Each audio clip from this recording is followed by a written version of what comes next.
Customer service సెంటర్లో private ఉద్యోగులు 2 రోజులుగా మహిళా ఉద్యోగి ఆందోళన. ఆమె ప్రభుత్వ ఉద్యోగి.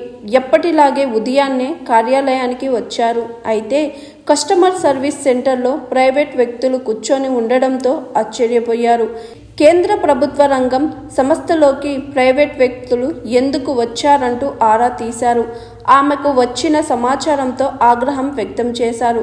తమ కార్యాలయ అధికారుల పనితీరుపై మండిపడుతూ ఆందోళన బాట పట్టారు. ఏకంగా కార్యాలయం బయట రోడ్డుపై బైఠాయించి ఆందోళన కొనసాగిస్తున్నారు.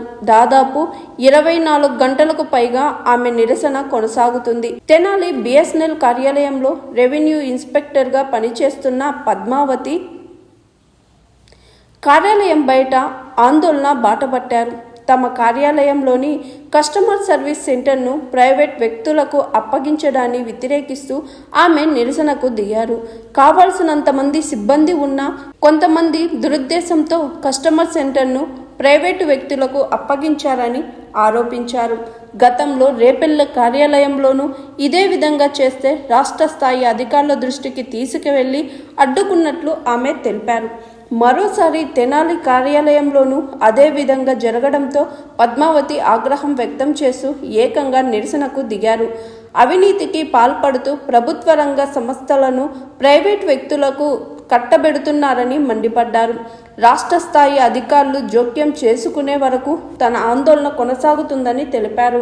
నిన్న ఉదయం సమయంలో ఆందోళనకు దిగిన పద్మావతి రాత్రంతా కూడా కార్యాలయం బయటే బైఠాయించారు.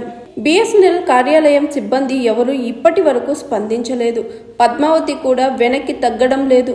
ప్రైవేటీకరణకు వ్యతిరేకంగానే తాను వ్యతిరేకంగా పోరాడుతున్నానని, కొంతమంది స్వార్థపరులు అవినీతికి పాల్పడుతూ అక్రమాలకు తెర తీస్తున్నారని అన్నారు పద్మావతి. ఉన్నత అధికారులు స్పందించే వరకు ఆందోళన కొనసాగిస్తానని ఆమె తెలిపారు.